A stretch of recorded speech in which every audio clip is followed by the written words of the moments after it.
بسم اللہ الرحمن الرحیم۔ السلام علیکم ناظرین، آپ دیکھ رہے ہیں انایا چیما وائس اور مجھے کہتے ہیں انایا چیما۔ انایا چیما وائس میں ایک نئی سٹوری کے ساتھ خوش آمدید۔ امید کرتی ہوں کہ آپ سب خیریت سے ہوں گے، تو چلیے بڑھتے ہیں سٹوری کی طرف۔ طوطے اور طوطی کا گزر ایک بستی سے ہوا۔ انہوں نے دیکھا کہ ساری بستی ویران پڑی ہے۔ طوطی نے طوطے سے پوچھا، یہ بستی ویران کیوں ہے؟ طوطے نے جواب دیا، لگتا ہے یہاں سے الو کا گزر ہوا ہے۔ عین اسی وقت ایک الو بھی وہاں سے گزر رہا تھا۔ اس نے طوطے کی بات سنی اور وہاں رک کر ان سے مخاطب ہو کر بولا، تم لوگ اس گاؤں میں مسافر لگتے ہو، آج رات تم لوگ میرے مہمان بن جاؤ، میرے ساتھ کھانا کھاؤ۔ الو کی محبت بھری دعوت سے طوطے کا جوڑا انکار نہ کر سکا اور انہوں نے الو کی دعوت قبول کر لی۔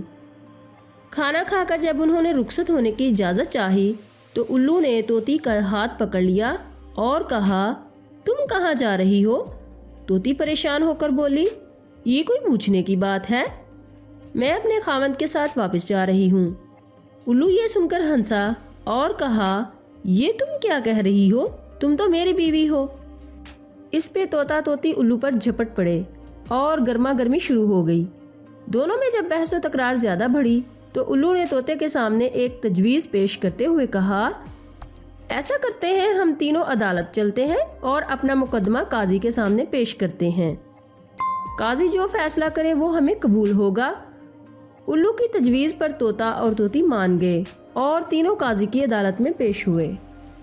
قاضی نے دلائل کی روشنی میں الو کے حق میں فیصلہ دے کر عدالت برخاست کر دی۔ طوطا اس بے انصافی پہ روتا ہوا چل دیا تو الو نے اسے آواز دی، بھائی اکیلے کہاں جاتے ہو، اپنی بیوی کو تو ساتھ لے جاؤ۔ طوطے نے حیرانی سے الو کی طرف دیکھا اور بولا، اب کیوں میرے زخموں پر نمک چھڑکتے ہو، یہ اب میری بیوی کہاں ہے؟ عدالت نے تو اسے تمہاری بیوی قرار دے دیا ہے۔ الو طوطے کی بات سن کر نرمی سے بولا، نہیں دوست، طوطی میری نہیں تمہاری ہی بیوی ہے۔ میں تمہیں صرف یہ بتانا چاہتا تھا کہ بستیاں الو ویران نہیں کرتے، بستیاں تب ویران ہوتی ہیں جب ان سے انصاف اٹھ جاتا ہے۔ تو ناظرین، امید ہے آپ کو یہ سٹوری پسند آئی ہوگی، اور اگر پسند آئی ہے تو اسے لائک اور شیئر ضرور کیجیے گا۔ میرے چینل کو سبسکرائب کرنا مت بھولیں، ساتھ لگے بیل کے بٹن کو پریس کر لیں تاکہ میری ہر نئی آنے والی ویڈیو کا نوٹیفیکیشن آپ کو ملتا رہے۔ ناظرین اپنا خیال رکھیے گا، نئے چیما کو دعا میں یاد رکھنا۔ اللہ حافظ۔